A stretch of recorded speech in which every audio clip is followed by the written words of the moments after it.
Good morning guys. उड़ान the learning zone के platform में फिर से मैं एक बार आप सभी का स्वागत करता हूं। मैं देवांश गौतम। आज मैं एक पटवारी के न्यू टॉपिक लेकर आया हूं, प्रोबेबिलिटी यानी प्रायिकता। आप देखेंगे प्रीवियस ईयर क्वेश्चन पेपर उठाकर कि हर एक सेट में 1 से 2 क्वेश्चन प्रायिकता से ज़रूर क्वेश्चन पूछे गए हैं। तो आज मैं प्रायिकता से संबंधित जितने भी थ्योरी है, जो जितने भी इसके कंसेप्ट हैं, सारे कंसेप्ट क्लियर कर दूंगा। इसके बाद मैं आपको कुछ क्वेश्चन की प्रैक्टिस भी कराऊंगा। साथ ही जब हमारा ये सारा कंप्लीट हो जाएगा मैथ का, तब मैं प्रैक्टिस के तौर पर मिसलेनियस टाइप से क्वेश्चन लेकर आऊँगा और अधिक से अधिक क्वेश्चनों की प्रैक्टिस कराऊँगा, जिससे आपके सारे क्वेश्चन जितने भी हों सभी आपसे बन जाएं। आइए तो टाइम वेस्ट न करते हुए हम स्टार्ट करते हैं। प्रायिकता के बारे में बताते हैं कि आखिर प्रायिकता है क्या। तो गाइस, जैसे आपने सबने सुना होगा कि अधिकांशतः हम किस बात की चर्चा करते हैं, संभावनाओं की अधिकतम चर्चा ऐसे करते हैं कि आज शायद बारिश होगी, मुझे लगता है वो कक्षा में प्रथम स्थान प्राप्त करेगा, शायद डीजल का दाम बढ़ जाए, कल मौसम साफ रहेगा, 1 रुपये का सिक्का है उसको उछाल दिए तो मैं कह सकता हूँ कि हेड आएगा। ऐसे तमाम प्रकार की जो हम बातें करते हैं वो सभी की सभी बातें हमारी प्रायिकता से संबंधित होती है। लेकिन ये सभी बातों को हम संख्यात्मक रूप में जब प्रदर्शित करते हैं तो जो संख्यात्मक वैल्यू मिलती है उसी को हम क्या कहते हैं, प्रायिकता कहते हैं। जैसा कि यहाँ पास लिखा हुआ है, आप देख सकते हैं कि जब भी किसी घटना की अनिश्चितताओं को अंकगणित के रूप में निरूपित किया जाता है तो उसे हम प्रायिकता या प्रोबेबिलिटी कहा जाता है। यानी कोई भी घटना, जैसे आज शायद बारिश होगी, कंफर्म नहीं है होगी या नहीं होगी, बट ऐसा अनुमान लगाया जा रहा है कि आज बारिश होगी। मुझे लगता है वही कक्षा में प्रथम स्थान आएगा, मुझे लगता है, ऐसा निश्चित नहीं है, और लग रहा है तो हो भी सकता है और नहीं भी हो सकता है। डीजल का मूल्य बढ़ने की संभावना अधिक है, यानी मूल्य बढ़ सकता है, ऐसा अनुमान लगाया जा रहा है। बढ़ ही गया है ऐसा कोई बात नहीं बताई गई है।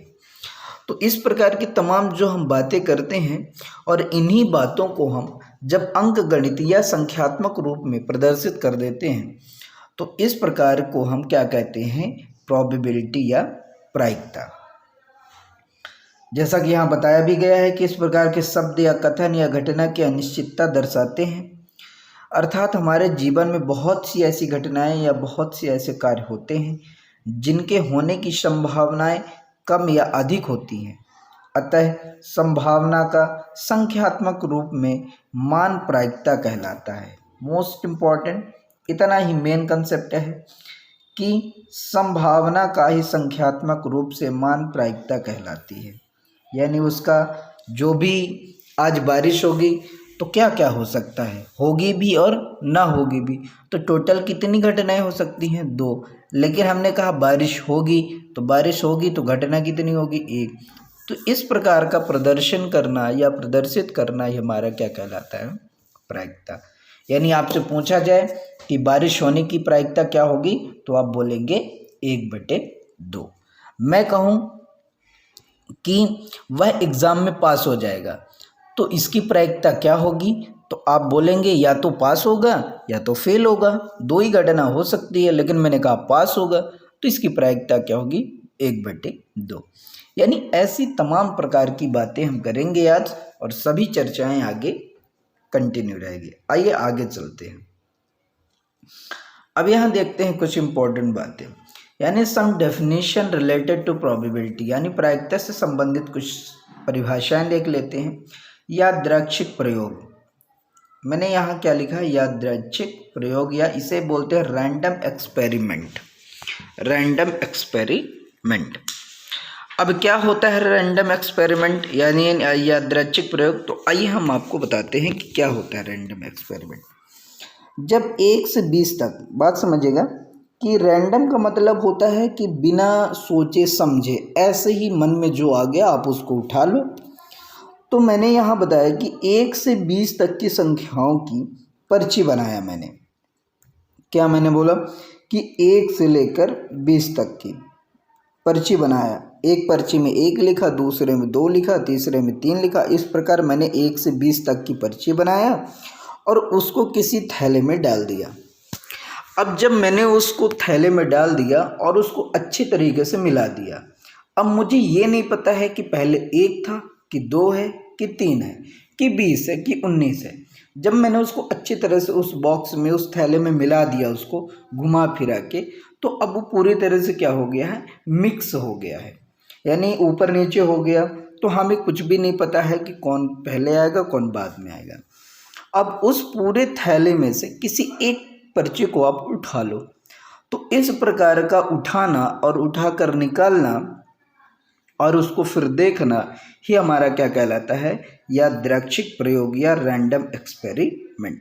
जैसा कि यहाँ लिखा भी है कि 1 से 20 तक की संख्याओं की पर्ची बनाकर एक थैले में डालकर उनमें से एक निकालना ही रैंडम एक्सपेरिमेंट कहलाता है। और वही परिणाम भी आपका कहलाता है, वही आपका क्या कहलाता है, परिणाम। यानी आपने जो पर्ची को उठाया है तो आप जानते हैं कि परिणाम 1 से 20 तक के अंकों में से कोई एक ही अंक तो होगा ही होगा, लेकिन वह कौन सा अंक होगा, वह कौन खास अंक होगा, यह आपको पता नहीं है। तो इस प्रकार का प्रयोग ही हमारा क्या कहलाता है, रैंडम एक्सपेरिमेंट यानी यादृच्छिक प्रयोग। आइए अगले में चलते हैं। कहता है प्रतिदर समष्टि, ये क्या कहलाता है? इसे बोलते हैं सिंपल फेस, इंग्लिश में इसे बोलते हैं, एक minute, simple sample sample space, simple space. कहने का मतलब क्या हो गया, सिंपल स्पेस, यानी किसी प्रयोग, आप बात को समझिए, प्रतिदर समष्टि है क्या, एक मिनट यार, प्रतिदर समष्टि यानी किसी प्रयोग के सभी संभव परिणामों का समुच्चय प्रतिदर समष्टि कहलाता है।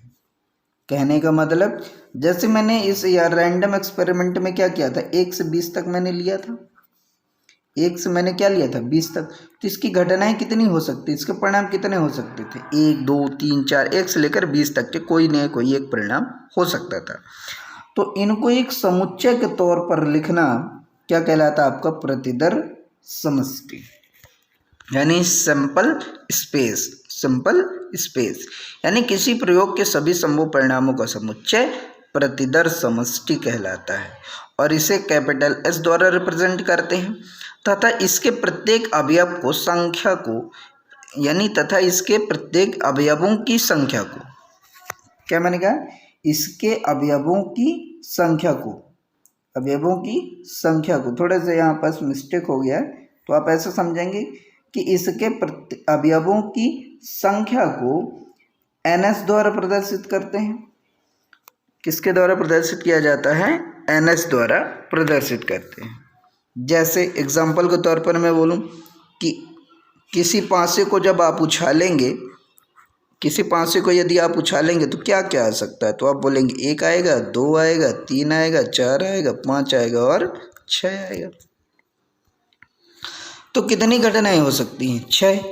तो मैं बोलूँगा ये प्रतिदर समष्टि है। ये क्या है, प्रतिदर समष्टि। इसको और कैसे ले सकते हैं, तो NS = 6, यानी आपको क्या मिल गया, यानी प्रतिदर समष्टि कितनी है, 6 है। NS कितना है, 6। टोटल कितनी घटनाएं या कितने परिणाम हो सकते हैं, तो कितने संभव परिणाम हो सकते हैं, 6 संभव परिणाम हो सकते हैं। तो ये आपका क्या कहलाता है, प्रतिदर समष्टि। यानी जो भी आप घटनाएं करेंगे तो उसके कितने संभव परिणाम हो सकते हैं, उसी को हम क्या कहते हैं, प्रतिदर समष्टि कहते हैं। अब आते हैं इवेंट यानी घटना। घटना क्या है, तो घटना ऐसा है, जैसे मैंने कहा कि आज बारिश होगी, तो घटना क्या है, बारिश होना। घटना क्या है, बारिश होना। मैंने कहा आज मैं तुमको मारूंगा, तो मारना और न मारना, घटनाएं कितनी होंगी? 2। संभव परिणाम कितने होंगे? 2। या तो मैं मार सकता हूँ या तो नहीं मार सकता हूँ। लेकिन मैं ये कहूँ कि मारूंगा तो ये निश्चित घटना हो जाएगी, लेकिन मैं आज उसको मारूंगा ये निश्चित है। लेकिन मैं ये कह सकता हूँ कि आज मैं उसको मार सकता हूँ, तो ये निश्चित नहीं है, मार भी सकता हूँ नहीं मार भी सकता हूँ। समझ पा रहे? तो मारना क्या है? घटना है, इवेंट है। मारना क्या है? घटना है, इवेंट। यानी यादृच्छिक प्रयोग का प्रतिफल घटना, यानी जितने टोटल संभव परिणाम होंगे, जितने टोटल संभव घटनाएं हो सकती हैं, उनमें से किसी एक का परिणाम हमारा क्या कहलाता है? घटना कहलाती है। जैसे आज बारिश होगी तो बारिश होने की एक घटना है और वो हमारा परिणाम भी है। आइए अगले चलते हैं, संपूर्ण घटनाएं, टोटल। तो टोटल एग्जॉस्टिक इवेंट क्या कहलाता है, यानी संपूर्ण घटनाएं क्या कहलाती हैं? जैसे किसी घटना के सभी प्रतिफलों को संपूर्ण घटना कहा जाता है। जैसे एक पासे को फेंकने पर संपूर्ण घटनाएं कितनी होंगी? 6, क्योंकि एक पासे की 6 सतहें होती हैं तथा प्रत्येक सतह पर भिन्न भिन्न संख्याएं लिखी रहती है। इस प्रकार की ये घटनाएं हमारी क्या कहलाती हैं? संपूर्ण घटनाएं कहलाती हैं। क्लियर? अब आते हैं आगे हम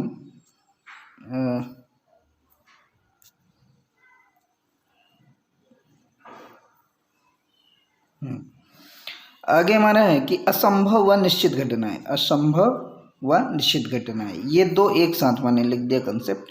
यानी एक तो असंभव है और दूसरा क्या है? निश्चित है। इम्पॉसिबल एंड सर्टेन इवेंट, ये क्या कहलाते हैं? तो आप ऐसे समझेंगे कि किसी पासे को उछालने पर अंक 7 आना।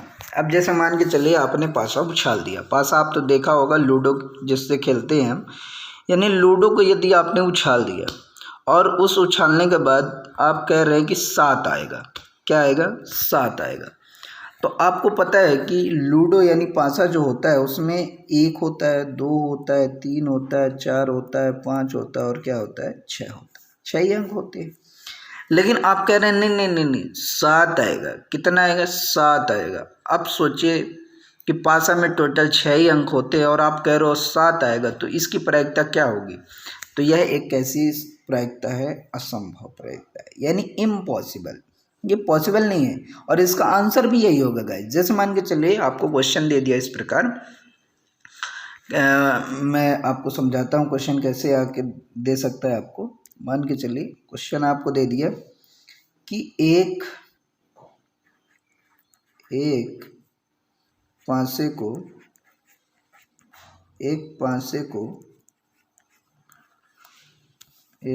को उछाला जाता है, एक पासे को उछाला जाता है तो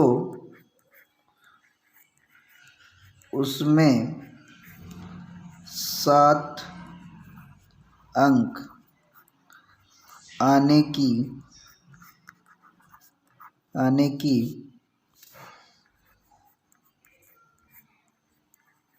प्रायिकता क्या होगी? 7 अंक आने की प्रायिकता क्या होगी? अब इस प्रकार का आपके सामने क्वेश्चन है। एक पासा है, उसको उछाला जाता है तो उसमें 7 अंक आने की प्रायिकता क्या होगी? और आपके पास तो 4 ऑप्शन होंगे, 1, 2, 3 एंड 4। तो इनमें जो सही आंसर होगा वो कौन सा आंसर होगा? असंभव। क्या होगा गाइस? असंभव। इसमें ऑप्शन आपका ऐसा भी दे सकता है 7/6, 7/6, और आपको दे सकता है 6/7, दे सकता है संभव, यानी ऐसा वो आपको ऑप्शन दे सकता है। तो यदि आपको कॉन्सेप्ट क्लियर नहीं होगा तो आप या तो इसको चूज कर लेंगे या तो इसको चूज कर लेंगे या तो फिर संभव को यूज़ कर सकते। असंभव पे आपको ध्यान ही नहीं जाएगा, ये कैसा सवाल है। तो आई होप कि ये बात अब आपकी क्लियर हो गई होगी कि जब भी ऐसा प्रश्न आए कि किसी एक पासे को उछाला जाता है तो उसमें 7 अंक आने की प्रायिकता क्या होगी, तो आपको अब पता रहेगा कि यह कैसा एक क्वेश्चन है, इम्पॉसिबल। क्लियर? तो आइए अब आगे देखते हैं। अगला क्या है हमारा, अगला कहते हैं निश्चित घटना, यानी सर्टेन इवेंट। जैसे मान के चलिए कह दिया कि 7 से छोटा अंक आना एक निश्चित घटना है, यानी इसको भी ऐसे हम समझे, क्वेश्चन आपको दे दे, क्वेश्चन इस प्रकार दे दे कि एक पासे को उछाला जाता है, एक पासे को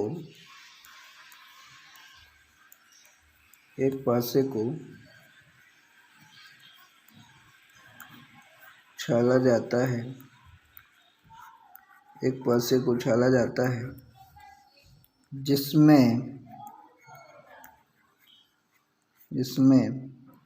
7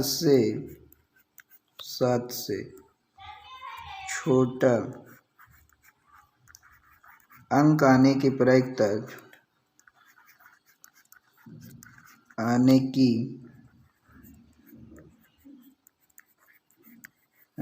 प्रायिकता होगी। और गाइस क्वेश्चन ऐसे ही पूछे जाते हैं, और ऑप्शन दे दिया असंभव, ऑप्शन दूसरा दे दिया संभव, तीसरा दे दिया, तीसरा ऑप्शन आपको दे दिया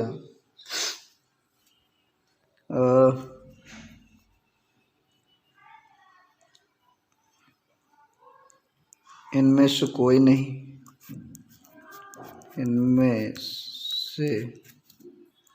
नहीं, और एक ऑप्शन आपको और दे दिया चौथा, फर्स्ट एंड सेकंड दोनों, ऐसा ऑप्शन दे दिया। तो अब जब भी ऐसे क्वेश्चन आए तो आपको याद रखना ऑप्शन के थ्रू ही आंसर आप दे सकते हैं। 7 से छोटा अंक आना एक पासे में बहुत, ये तो बिल्कुल निश्चित की बात हो रही है, जरूर ही आएगा, तो असंभव तो हो नहीं सकता है। और इनमें से कोई नहीं, ये भी नहीं हो सकता है।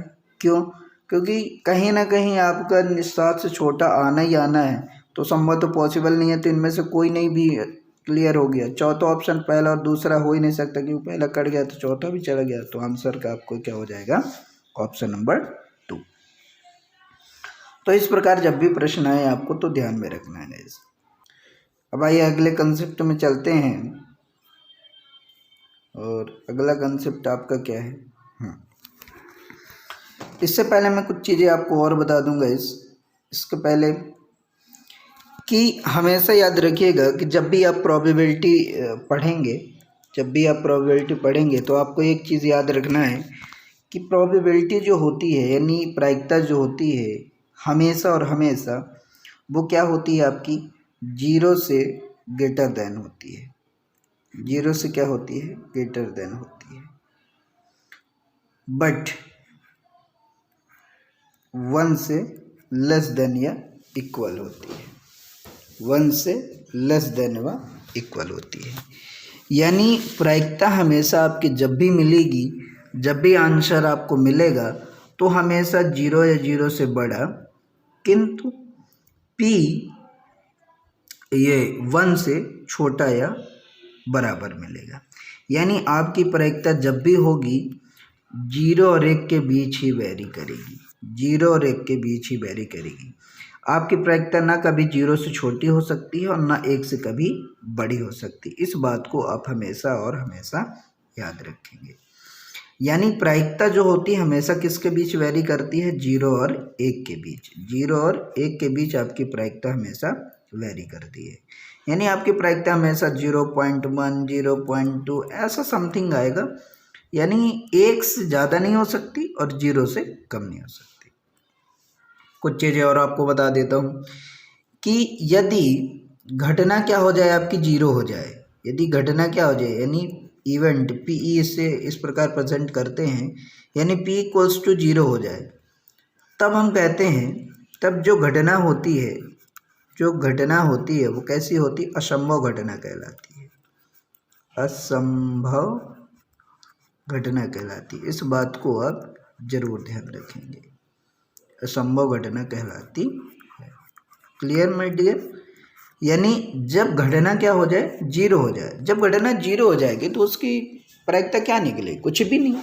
जैसा कि मैंने आपको बताया कि जो आपकी प्रायिकता होती है जीरो और एक के बीच ही वेरी करती है। क्लियर? तो हमेशा आपकी क्या हो जाएगी, असंभव घटना होगी।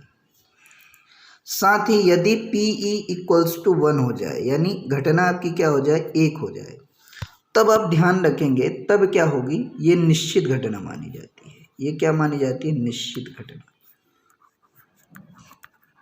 यानी यदि 1 हो जाए, आपकी क्या मिल जाए, 1 मिल जाए, यानी P इक्वल्स टू 1 आ जाए, तो वो क्या मानी जाती है, निश्चित घटना मानी जाती है। क्लियर? तो आई होप कि ये बात अब आपकी क्लियर हो गई होगी। साथ ही प्रायिकता में दो कंसेप्ट और लागू होते हैं। तो एक कंसेप्ट लागू होता है NPR और एक कंसेप्ट लागू होता है NCR।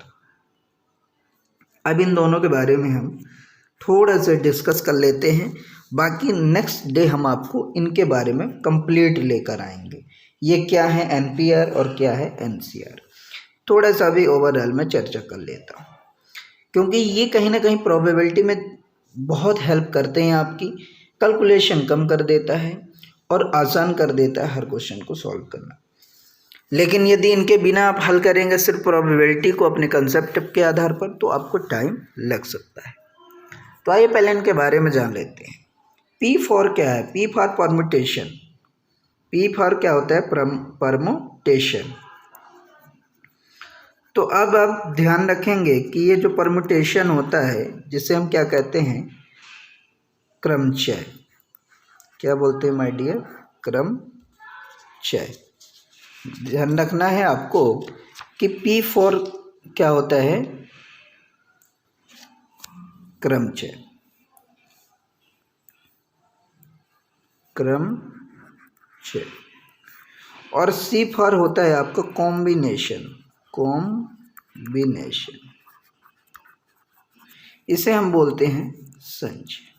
इसे हम क्या बोलते हैं, संचय। क्लियर? साथ ही साथ एक बात और आपको याद रखना होगा कि यहाँ जो n होता है, यहाँ जो n होता है, n जो है तो नंबर ऑफ होता है, नंबर ऑफ इवेंट, यानी कितनी घटनाएं। साथ ही साथ P और C का यूज किस में होता है, तो P फॉर परम्यूटेशन, जिसे हम क्रमचय कहते हैं, यानी इसमें क्रम के बारे में ध्यान दिया जाता है, और C में किसके बारे में ध्यान दिया जाता है, संचय के बारे में ध्यान दिया जाता है। बस इन दो चीज़ को आप याद रखेंगे तो आपको हर चीज़ क्या हो जाएगी, आसानी हो जाएगी। साथ ही एक ये साइन आप, ये सिंबल आप याद रखेंगे, इसे बोलते हैं फैक्टोरियल, और साथ ही इसे भी एक बोलते हैं फैक्टोरियल। इनका मैं कल डिटेल लाऊंगा गाइस, फिलहाल अभी थोड़ा सा आपको ओवरऑल बताना चाहता हूँ इनका यूज कैसे होता है। जैसे मान के चलिए आपको दे दिया फैक्टोरियल 3, इसका मतलब क्या है, इसका मतलब होता है कि 3 इंटू 2 इंटू 1 और इक्वल्स टू 3 2 6। यानी जब भी आपको इस सिंबल के आधार पर कोई क्वेश्चन मिल जाए तो उसे क्या बोलते हैं, इस प्रकार से इसको सॉल्यूशन किया जाता है। यानी क्रमचय में हमेशा क्या होता है कि दी गई वस्तु में से कुछ या सभी वस्तुओं को एक साथ लेकर बनाई जा सकने वाली विभिन्न व्यवस्थाओं को हम क्या कहते हैं, क्रमचय। Clear my dear? यानी कल मैं डिटेल लाऊंगा, जैसा मैं कह रहा हूँ आज मैं थोड़ा सा इसी के बारे में चर्चा कर लेता हूँ, प्रोबेबिलिटी। तो आइए अगले में चलते हैं। तो जैसा कि आपको यहाँ लिखा हुआ है कि some important facts related to probability, इसको आप ध्यान रखेंगे कि यदि कोई घटना E तभी घटित होती है जब n विभिन्न वस्तुओं में से R वस्तु सजाई जाती है, तब उसे हम कहते हैं n इक्वल्स टू NPR, और NPR इक्वल्स टू होता है factorial n upon n minus R का फैक्टोरियल।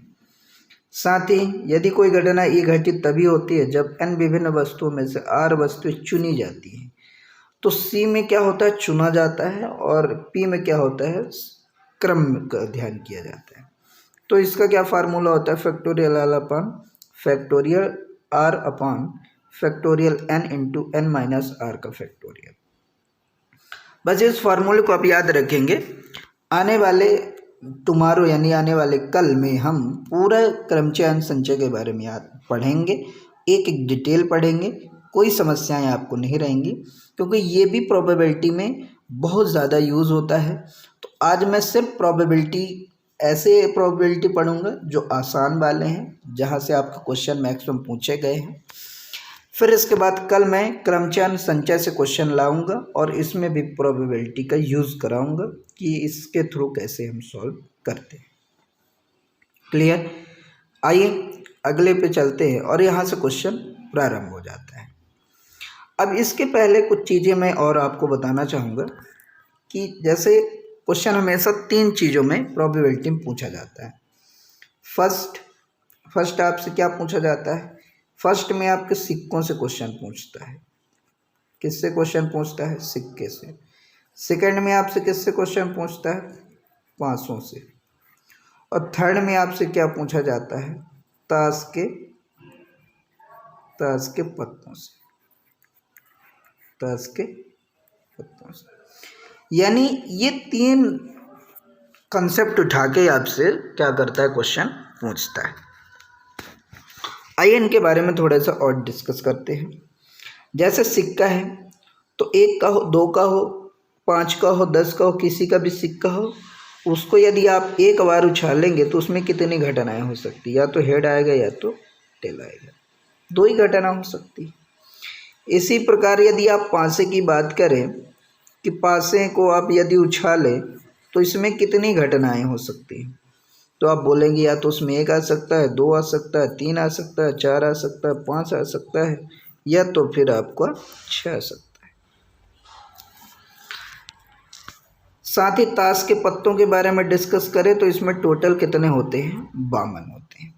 तो आइए थोड़ा सा इसको और डिस्कस ड्राइव करते हैं पूरा। तो ताश में टोटल कितने होते हैं?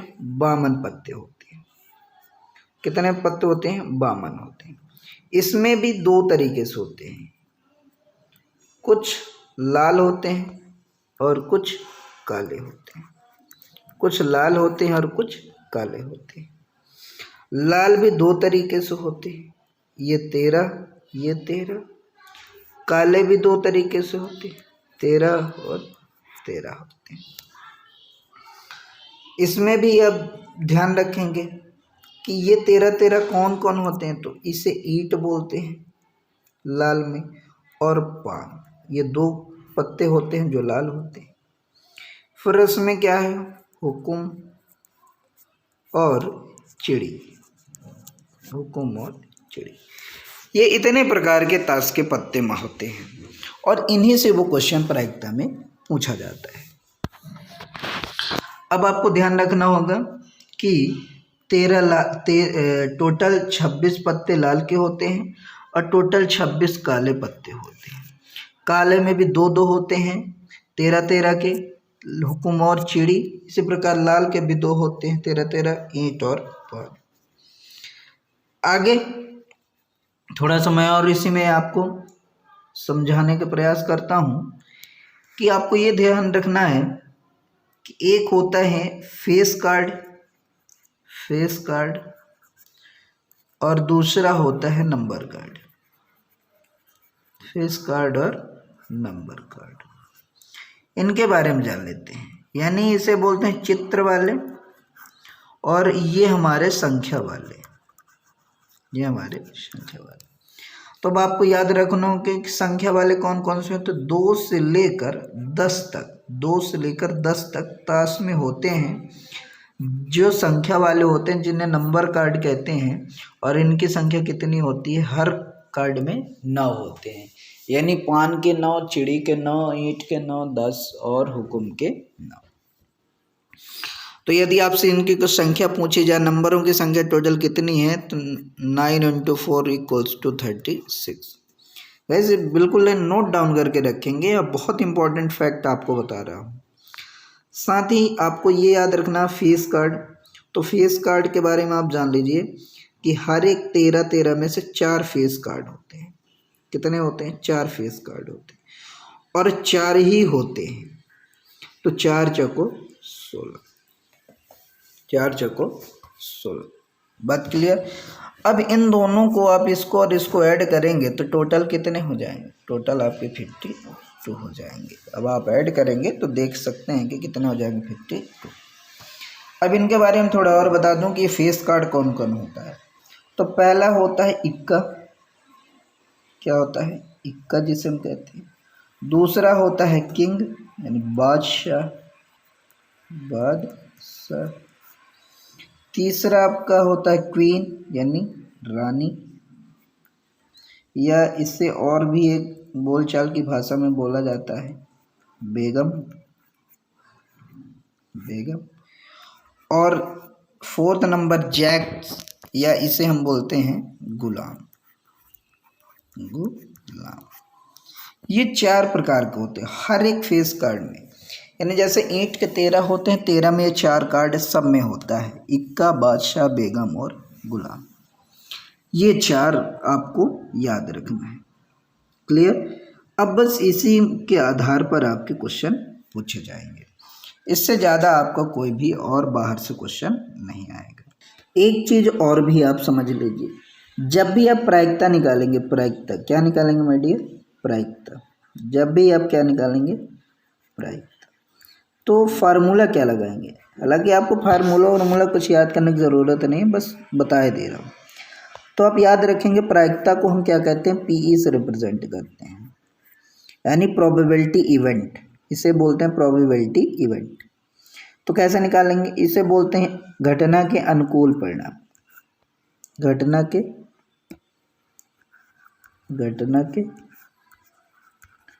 अनुकूल, घटना के अनुकूल परिणाम बटे घटना के कुल परिणाम,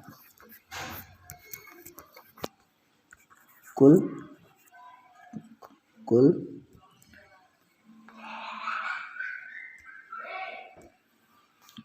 परिणाम। बस गाइस इसको आप याद रखेंगे तो अब आपका आंसर आसान हो जाएगा। घटना के अनुकूल परिणाम का मतलब होता है NE, नंबर ऑफ इवेंट, यानी कितने इवेंट हुए आपके अनुकूल, आपके कितने हुए। और इधर होता है number of S, number of S, यानी इसको और भी मैं एक भाषा में लिखूं तो कैसे लिख सकता हूं कि P equals to NE upon NS। S क्या है? प्रदर्श समष्टि, जैसा कि मैंने आपको बताया कि टोटल परिणाम जितने होते हैं वो नीचे लिखे जाते हैं, ये उसमें घटना कितनी हुई उसको ऊपर लिखे जाती है और इधर प्रोबेबिलिटी निकाली जाती है। तो ये थे हमारे सारे कंसेप्ट। अब आइए हम स्टार्ट करते हैं अपने क्वेश्चन के साथ। तो अब देखते हैं क्वेश्चन नंबर फर्स्ट अब आपके सामने है। अब अपने क्वेश्चन को देखें और पहले समझें और प्रयास करें सॉल्व करने का।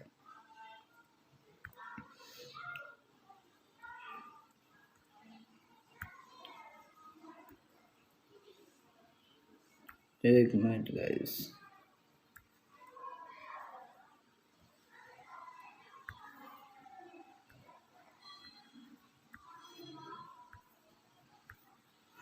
चले स्टार्ट करते हैं। कहता है 52 पत्तों की ताश की गड्डी में से एक पत्ता यादृच्छिक रूप से निकाला जाता है, इस पत्ते के लाल होने की प्रायिकता बताइए। बहुत ही इंपॉर्टेंट क्वेश्चन है गाइस। पहले तो आप ये समझिए कि टोटल जो हमारे पास पत्ते हैं वो कितने होते हैं ताश में? 52 पत्ते होते हैं, यानी जो आपका टोटल प्रदर्श समष्टि यानी NS है वो कितना है आपका? 52। इस बात को आप समझ लीजिए। आगे वो कहता है कि इन 52 पत्तों की ताश की गड्डी में से एक पत्ता यादृच्छिक रूप से निकाला जाता है। एक पत्ता यानी 52 में से एक पत्ता आप उठा लीजिए। कौन सा पत्ता उठा रहे हैं वो आगे बोल रहा है कि ये पत्ता लाल होना चाहिए। पत्ता क्या होना चाहिए माय डियर? लाल।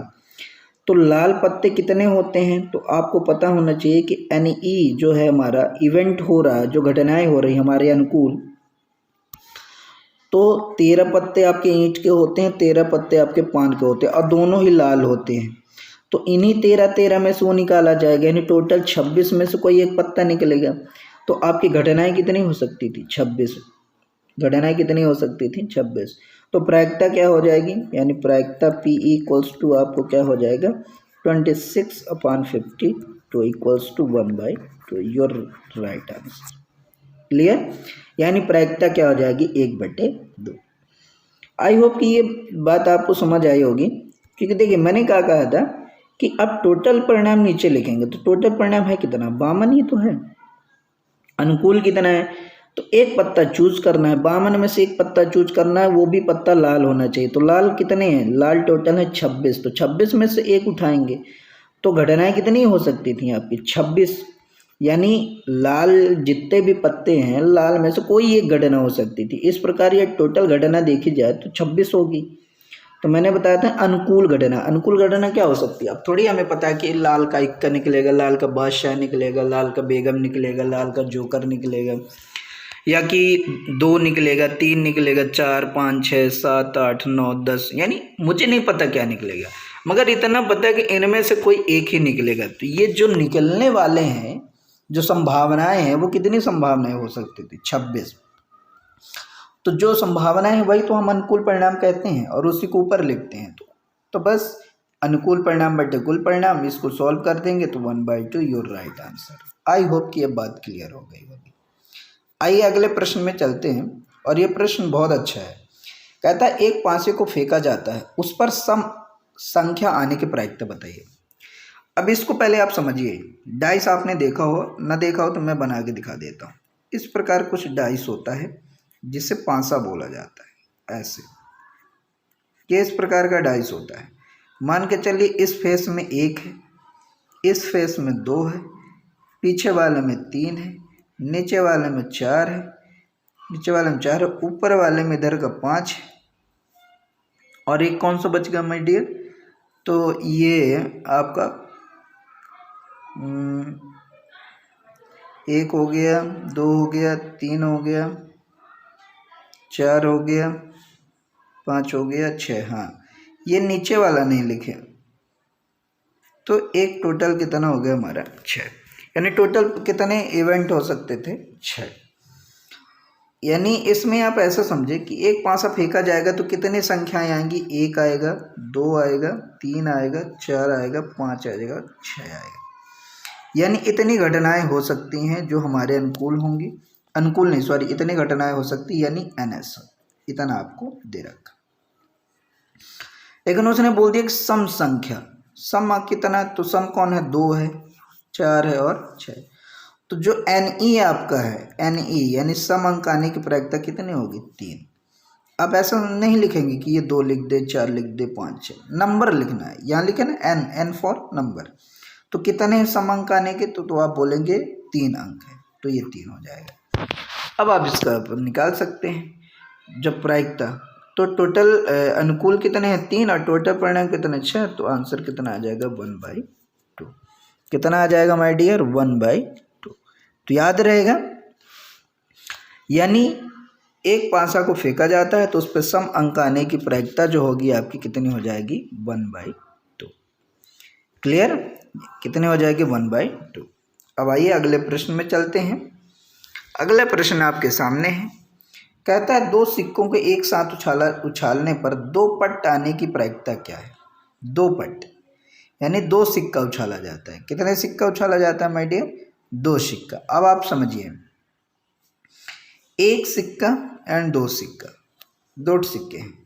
1 सिक्का यदि हम उछालेंगे एक बार तो क्या आएगा, या तो हेड आएगा या तो टेल आएगा, दोनों में से एक ही आ सकता है और तो कुछ आ नहीं सकता।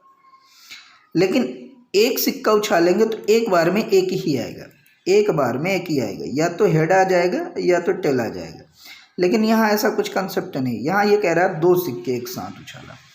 तो 2 सिक्के एक साथ, आप इमेजिन करें कि आपके हाथ में 2 सिक्के हैं और आपने उछाल दिया, तो आपने एक बार उछालेंगे तो क्या मिलेगा, या तो आपके पास ही हेड आएगा या तो आपके पास क्या आएगा, टेल आएगा।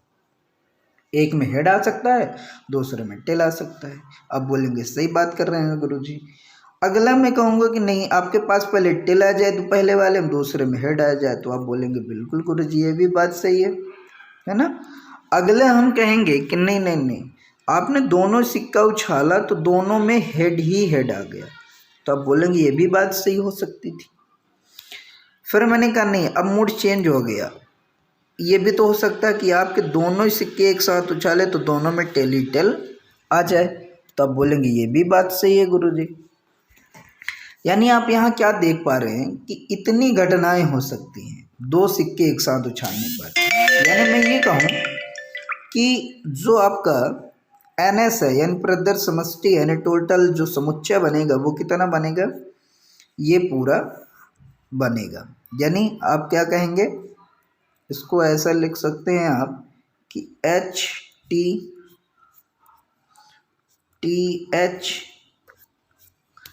HH एंड TT, इस प्रकार आप लिख सकते हैं। अब मैं बोलूं अनुकूल परिणाम क्या होगा, यानी NE क्या है। तो अब आप अपने क्वेश्चन को फिर से पढ़िए। दोनों सिक्कों को एक साथ उछालने पर दोनों पे पट्ट आने की प्रायिकता, दोनों में क्या पूछ रहा है माय डियर, पट्ट, चिट और पट्ट। तो पट्ट कितना आएगा हमारा, तो पट्ट एक ही तो आ रहा है दोनों में, यानी वो दोनों में बोल रहा पट्ट आने की, तो दोनों में पट्ट आने का मतलब क्या हो गया, दोनों में पट्ट आने का मतलब क्या आ गया, चिट और पट्ट। तो हेड और टेल, हेड और टेल, क्लियर। तो टेल कितने पे आ रहा है, टेल दोनों में किस में आ रहा है, एक ही बार तो आ रहा है। कितने बार आ रहा है, एक ही बार तो आ रहा है, क्लियर। तो जब एक ही बार आ रहा है तो अनुकूल परिणाम कितने होंगे, एक, और कुल परिणाम इधर के कितने होंगे, 4, क्योंकि 1 2 3 और 4। तो प्रायिकता क्या हो जाएगी, 1/4, 1/4, क्लियर। चित्त को हेड कहते हैं माय डियर, चित्त को क्या बोलते हैं, हेड, और पट्ट को क्या बोलते हैं हम, टेल, क्लियर। चलिए आइए अगले प्रश्न में चलते हैं। और अगला प्रश्न सिक्कों से फिर से रिलेटेड क्वेश्चन है आपका। अब इस बार क्वेश्चन क्या है, बदल दिया है। 3 सिक्के हैं और एक साथ उछाले जाते हैं। कितने सिक्के हैं, 3 सिक्के और एक साथ उछाले जाते हैं। तो कोई भी चित्त न आने की प्रायिकता ज्ञात करो। कोई भी चित्त ना आए, कोई भी चित्त, चित्त का मतलब क्या है, हेड ना आए, कोई भी हेड ना आए। अब ऐसा हो नहीं सकता है कि कोई भी हेड ना आए, कि होगा। तो आइए चेक करते हैं। पहले 3 सिक्के हैं माय डियर, तो एक साथ मान के चलिए आपने उछाला तो एक में हेड आ गया, दूसरे में भी हेड आ गया, तीसरे में हेड आ गया। एक तो ये कंडीशन बनेगी। फिर मोड चेंज हो गया तो मान के चलिए एक में हेड आ गया, दूसरे में टेल, तीसरे में भी टेल आ गया। फिर मान के चलिए अगला क्वेश्चन बन गया कि पहले में तो हेड ही था, दूसरे में टेल, तीसरे में हेड आ गया, क्लियर। अब अगला क्या है कि मान के चलिए पहले में टेल आ गया, दूसरे में हेड आ गया, तीसरे में भी हेड आ गया। अगला क्या हो सकता है कि पहले में टेल आए, दूसरे में भी टेल आए, तीसरे में हेड आ जाए। और अगला क्या हो सकता था, अगला हो सकता था माय डियर कि पहले में भी टेल आए, दूसरे में भी टेल आए, तीसरे में भी टेल आ जाए, क्लियर। कितने हो गए, 1 2 3 4 5 6। अब देखिए अभी क्या बच गया, और भी कुछ बन सकता है। तो आप बोलेंगे बिल्कुल गुरुजी बन सकता है, कैसे। तो आप बोलेंगे पहले में टेल आ जाए, दूसरे में हेड आ जाए, तीसरे में टेल आ जाए। एक ये घटना हो सकती है, क्योंकि ऐसी घटना का बनी THT, वो THT नहीं बनी, बिल्कुल नहीं बनी। अब आप देखेंगे कि एक क्वेश्चन ये भी हो गया। अब आपसे पूछा जाए कि और भी कोई कंडीशन हो सकती है कि 3 सिक्के उछाले जाएं, यानी टोटल कितनी घटनाएं हैं, कितने टाइप से बन सकती हैं, आप उसको अरेंज करिए। तो आप बोल सकते हैं कि गुरुजी पहले में क्या आ जाए, टेल आ जाए, मैंने कहा ठीक है, आप कह रहे हो तो मैं लिखे दे रहा हूँ पहले में टेल। और दूसरे में ऐसा एच आ जाए, ये तो लिख चुका हूँ। कौन सा नहीं आया अभी? एक और बन सकता था हमारे पास, क्या नहीं बनाया हूँ अभी?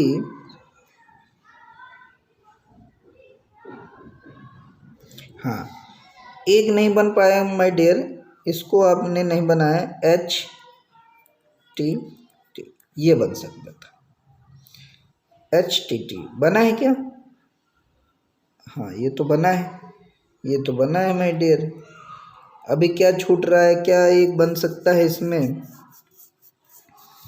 तो आप देखेंगे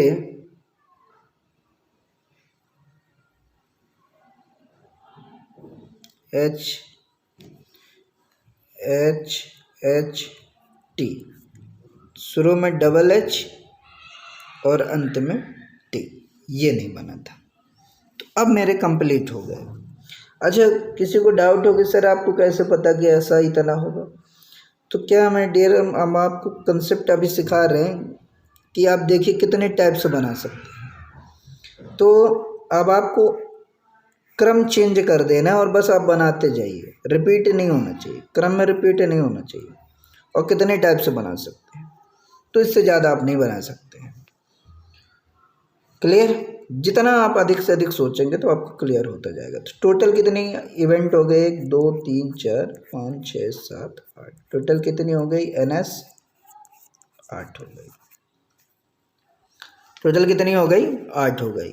और अनुकूल परिणाम यानी एनी आपकी कितनी आएगी? तो एनी आप क्या बोलो, कोई भी चित्र न आने की प्रायिकता। चित्र नहीं है गाइस, में चित्त है, चित्त, चित्त ऐसा समझे। चित्त क्या है? चित्त, कोई भी चित्त ना आए। तो कोई भी चित्त ना मतलब हेड नहीं आना चाहिए। तो यहाँ भी पूरे में हेड है, यहाँ भी एक हेड है, यहाँ भी हेड है, यहाँ भी हेड है, यहाँ एक में हेड है, यहाँ भी हेड है, यहाँ भी हेड है। एक यही ऐसा कंडीशन है जिसमें हेड नहीं है। तो अनुकूल परिणाम कितना है? 1। तो इसकी प्रायिकता क्या हो जाएगी? 1/8, 1/8। क्लियर? तो ये भी हमारा क्लियर हो गया। कितना आया आंसर आपका? 1/8। आइए अगले प्रश्न में चलते हैं। और अगला प्रश्न आपके सामने है कि एक पासा फेंका जाता है, पासे के ऊपर वैसी संख्या जो 3 से विभाज्य नहीं है के आने की प्रायिकता ज्ञात कीजिए। बहुत अच्छा प्रश्न है गाइस। एक पासा फेंका जाए, अच्छा आपने पासा फेंकेंगे तो आंसर क्या आएगा? 1 2 3 4 5 6, यही तो आएंगे। अब वो कह रहा है पासे के ऊपर वैसी संख्या आनी चाहिए, यानी ये आपका NS है और आपको NE चाहिए। तो NE कैसे मिलेगा? तो वैसी संख्या ऊपर चाहिए जो 3 से विभाज्य नहीं है। 3 से विभाज्य, तो एक तो 1 विभाज्य नहीं है 3 से, एक तो 2 भी विभाज्य नहीं है 3 से, 3 तो है, 4 नहीं है, 5 नहीं है और 6 है। तो 1 2 3 4, यानी कितने हो गए? 4। यानी ये ऐसे संख्याएं हैं जो 3 से विभाज्य नहीं है, बाकी तो सभी 3 से विभाज्य है। क्या आप बात समझ पा रहे हैं? यानी 3 से सभी क्या है? बाकी विभाज्य है। यही 1 2 और 4 और 5 जो आपके क्वेश्चन में है, ये जो है 3 से आपके विभाज्य नहीं है। अब कहता है कि प्रायिकता बताइए। तो अब इसका आप प्रायिकता अपने से निकाल सकते हैं, इसकी प्रायिकता आप स्वयं निकाल सकते हैं कि इसकी प्रायिकता क्या होगी। तो इरेज हो गया। तो मैंने क्या बताया? NS कितना था आपके पास? NS 6। NE आपके पास कितना आया? अनुकूल परिणाम कितना है आपके पास? 4। तो PE आपको निकालना था, यानी प्रायिकता निकालना था। तो 4/6, 4/6, तो आंसर कितना आ जाएगा? 2/3। Your right answer 2/3। आइए अगले प्रश्न में चलते हैं। और अगला प्रश्न आपके सामने है, कहता है 3 सिक्के हैं एक साथ उछाले जाते हैं, प्रत्येक सिक्के पर एक पहलू आने की। पहलू का मतलब हो गया वही पट्ट। पहलू का मतलब क्या हो गया? पट्ट। गाइस यहाँ थोड़ा सा मिस्टेक है, पट्ट। सेम रिपीटेड क्वेश्चन है। 3 सिक्के हैं, 3 सिक्के हैं तो आपके पास NS पहले से पता है कितने आएंगे 8। 3 सिक्के का NS कितना आएगा 8। और NE कितना आएगा, एक ही आएगा। NE कितना आएगा माय डियर, एक ही आएगा, क्योंकि पट उस बार चिट्ट पूछ रहा था, इस बार पट्ट बोल दिया। तो आपको क्या करना है, प्रत्येक सिक्के पर एक पहलू आने की, क्या क्वेश्चन बोला है, 1 मिनट गाइस। 3 सिक्के एक साथ उछाले जाते हैं, प्रत्येक सिक्के पर एक ही पहलू आने की संभावना क्या है, एक ही पहलू। इसका मतलब आप समझिए, थोड़ा सा मैं गलत समझ लिया, कहाँ गया, हाँ, ये क्या कह रहे हैं, एक ही पहलू। एक ही पहलू का मतलब होता है कि सभी एक समान होने, यानी हेड हेड हेड और टेल टेल टेल, तो ये 2 ही कंडीशन हो सकते हैं। तो 3 सिक्के हैं तो NS आपके पास कितना आ जाएगा, NS आपके पास 8 आ जाएगा। और NE कितना आ जाएगा, तो माय डियर NE कितना आ जाएगा 2। एक ही पहलू, ध्यान से समझिएगा, एक ही पहलू का मतलब होता है एक समान, यानी एक तीनों के एक साथ उछालो तो तीनों में हेड हेड आए तो वो ये ठीक कहलाएगा, या कि टेल ही टेल आए तब भी ठीक कहलाएगा। ये दोनों एक समान होने चाहिए। तो कितनी घटनाएं आपकी अनुकूल हो रही हैं, 2। तो प्रायिकता क्या हो जाएगी, प्रायिकता आपकी हो जाएगी 2/8, और 2/8 का मतलब होता है 1/4। तो योर राइट आंसर 1/4। आइए अगले प्रश्न में चलते हैं, और अगला प्रश्न आपके सामने है। कहता 2 पासों को एक साथ उछालने पर दोनों पासों पर आने वाली संख्या का योग 8 होने की प्रायिकता बताइए। 2 पासे, अब जब आप 2 पासे फेंकेंगे तो अब आपको समझना चाहिए कि एक पासे पे मैक्सिमम कितने अंक आते हैं, 6, और दूसरे में भी कितने आएंगे, 6। तो मैं टोटल घटना पूछूं तो कितना होगा, तो जब भी ऐसा है तो n की पावर 2, आप ऐसा समझिएगा कि आपको टोटल परिणाम यदि निकालना है कितने होंगे, तो आप ऐसा कर दीजिए कि नंबर ऑफ इवेंट जितने हों, जैसे पासों में कितने इवेंट हो सकते हैं, एक पासे में तो 6, और जितने पासे उतने उसकी पावर कर दो आप, तो ये आपके टोटल इवेंट हो जाएंगे। तो टोटल कितने इवेंट हो जाएंगे, 36, यानी NS आपके कितने हो जाएंगे, 36 आएगा। अब आप ऐसा समझिए माय डियर कि वो कह रहा है कि दोनों पासों पर आने वाली संख्या का योग 8 होना चाहिए। अब आप सोचिए 8 किस किस में आएगा, तो एक पासे का 1 2 3 4 5 6, और दूसरे पासे का मैंने ले लिया 1 2 3 4 5 6। ये आपके 2 पासे हो गए, ये मान के चलिए फर्स्ट है, ये आपका सेकंड है। अब इन दोनों पासों को मिलाकर 8 कैसे बनेगा, तो इसका आप 2 लीजिए और इसका 6 लीजिए, तो एक बनेगा आपका 2 and 6।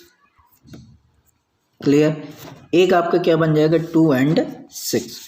फिर उसका 3 लीजिए, पहले वाले का 3 लेंगे और इसका क्या लेंगे, 5, तो एक तो ये आपका बन गया 3 and 5। क्लियर, फिर इसका 4 लीजिए, पहले वाले का तो दूसरे का आप 4 लेंगे, तब भी आपका क्या हो जाएगा, सम कितना आ जाएगा, 8, यानी 2 6 3 5 4 4। अब और भी कुछ बचा है, और भी बचा, हाँ, अब इसका 5 लीजिए और इसका 3 ले लीजिए, तो 5 ले लेंगे और 3 ले लेंगे, तो ये 8 बन जाएगा। और इसका आप 6 ले लीजिए, इसका 6 ले लीजिए और इसका 2 ले लीजिए, तो ये इसमें 8 बनेगा। कितने बने, 1 2 3 4 5, टोटल कितनी आपकी अनुकूल इवेंट हुई, 5, यानी NE कितनी हो गई आपके पास, NE आपके पास हो गई 5। अब थोड़ा सा मैं इसको रेज करके पुनः बताता हूँ, यानी NS आपके पास कितना था, NS आपके पास 36 था, NE आपके पास कितना है, NE आपके पास कितना आ गया, 5 आ गया। तो आपसे क्या पूछ रहा है, प्रायिकता एंड प्रोबेबिलिटी PE पूछ रहा है, तो 5/36, 5/36 right answer, 5/36 your right answer. तो ये था हमारे क्वेश्चन का आंसर। अगले क्वेश्चन आते हैं, और अगला क्वेश्चन बहुत ही अच्छा है, इसको भी आप ध्यान से देखें। कहता है एक सिक्के को 2 बार उछाला जाता है, कम से कम एक उछालने की प्रायिकता बताइए। बहुत सिंपल क्वेश्चन, बड़ा अच्छा क्वेश्चन है। 2 सिक्के हैं तो एक में हेड दूसरे में टेल, पहले में टेल, दूसरे में हेड, दोनों में हेड हेड और दूसरे में टेल टेल, इतनी घटनाएं होंगी। तो जैसा मैंने कहा कि जितने इसके इवेंट होंगे तो 2, और कितने बार, 2 बार, तो ये इसकी हो जाएगी NS। तो यहाँ से भी आप गिन के देख सकते हैं और यहाँ से भी शॉर्टकट में आप देख सकते हैं। तो अब आपको पता हो गया कि NS जो है आपके पास कितना हो गया, 4 हो गया। NE, अब NE आपको निकालना है, तो NE क्या, कम से कम एक पुच्छ तो आना ही चाहिए, एक पुच्छ, ठीक है डियर। तो एक पुच्छ आने का मतलब क्या है, एक पुच्छ आने का मतलब क्या हो गया, तो एक पुच्छ आने का मतलब हो गया कि कम से कम एक बार आपको क्या लेना है, टेल लेना है। तो हेड टेल एक, ये एक कम से कम एक, तो इसमें एक है, टेल हेड इसमें भी एक है, और टेल टेल इसमें भी, दोनों में कम से कम एक हो, 2 या 3 जितने भी अधिक हो चलेगा, लेकिन कम से कम एक होना चाहिए। तो यही आपकी अनुकूल घटनाएं बनेंगी। तो टोटल कितनी बन गई, 3। तो जो आपकी प्रोबेबिलिटी बनेगी यानी प्रायिकता बनेगी वो P इक्वल्स टू कितना बन जाएगा, 3/4। Your right answer 3/4। क्लियर। तो कम से कम एक पुच्छ आना मतलब टेल तो एक में आना चाहिए, हर एक में एक टेल होना चाहिए, दोनों नहीं होना चाहिए, कम से कम एक होना चाहिए। तो ये था हमारा इस क्वेश्चन का आंसर। तो आज के लिए इतना ही गाइस, और सारे क्वेश्चन हमारे हो गए और सारे कंसेप्ट मैंने सिखा दिया, और ये केवल प्रायिकता थी। कल मैं इस कंसेप्ट यानी जो आपके परमुटेशन एंड कॉम्बिनेशन से प्रायिकता जो बनती है उसके बारे में भी लेकर आऊँगा कि कैसे उसमें यूज टू होंगे आप। लेकिन जो सिंपली प्रोबेबिलिटी पूछी जाती इन्हीं से पूछी जाती है, और यही क्वेश्चन आपके आए हुए हैं एग्ज़ाम में। तो आप इसको देखिए ज़रूर, और ना समझ में आने पर आप कमेंट करके हमसे पूछ सकते हैं कि कौन सा क्वेश्चन आपको समझ में नहीं आया। सारे मैंने कंसेप्ट लिखे भी हुए हैं, तो आप इनको पढ़ सकते हैं, स्क्रीनशॉट रख सकते हैं, ताकि आपको जब भी पढ़ने में कोई दिक्कत हो तो आप अपना नोट्स उठा के देख सकें। साथ ही और आपको क्वेश्चन चाहिए तो आप कमेंट करके आप बता सकते हैं, तो मैं और भी क्वेश्चन आपको दे सकता हूं प्रोबेबिलिटी के।